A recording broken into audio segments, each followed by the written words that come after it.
What are you saying, people? On the way to Leicester away, 3 p.m. kickoff, get there nice and early, find parking, grab something to eat, and hopefully grab some 3 points too before we get back.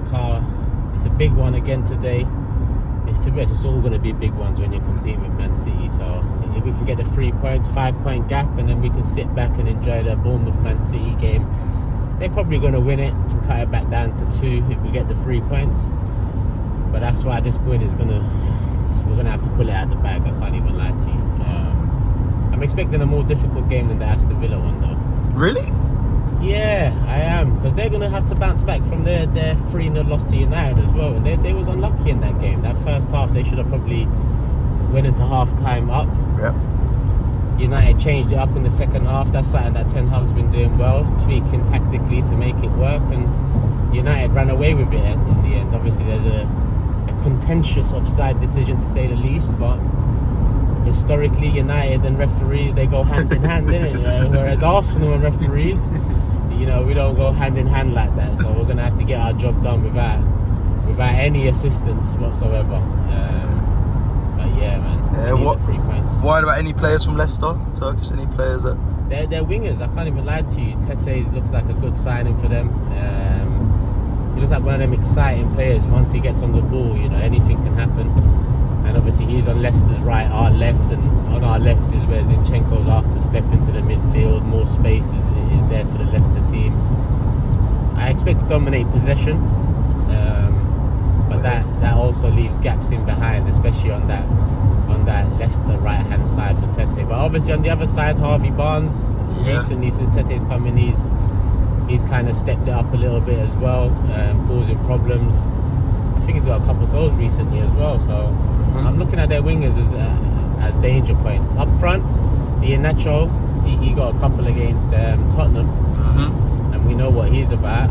We know what Vardy's about. It all depends on who starts the game for Leicester. But yeah, man. There was obviously a big conversation between Robbie and James about who starts in the middle for Arsenal, Jorginho or Partey. If Partey is supposed to be fit, who would you reward Jorginho after what he done last week against Villa and keep him in the starting 11, or do you change him straight over for Partey? If Partey's fit, Partey starts. That's how I see it. He's by far our best 6, and he's the hub of the team.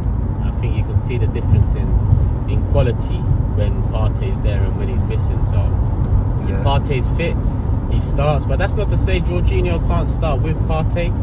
I know the common midfield this season's been Partey, Xhaka and Odegaard. Xhaka's looked a bit off the pace recently. He hasn't really been putting in those pre-World Cup performances. That's not all down to him. That's obviously down to Jesus being injured as well. So potentially you see a Partey, Jorginho and Odegaard midfield, but I just don't think, Mr. Consistency, Mr. Reliable in Granit Xhaka, as much as people say he looks a bit jaded, I don't agree with that. I just think that we're not getting the output that we was getting from him pre-World Cup, and maybe that's something that he changes up. But Arteta's kind of been, I won't say stubborn with his team selection. He just knows who he wants and what he wants, and the squad depth is looking healthier. We're looking better off January for it, but he's still got that starting 11 that he wants to, play week in, week out in the Premier League. So I get it. I don't expect many changes. Okay. Finish up. Score prediction. What have you given this week on your shows? What are you going with? I've gone 3-1 all week. I've gone 3-1 on Big Six, 3-1 on Forever Arsenal, 3-1 on Box to Box. Lee Chappie went 3-1 Arsenal as well. But even though you said, Villa would be easier, you still think 3-1 today to Arsenal? Yeah, I'm gonna go with a positive one. Nice. Don't get it twisted.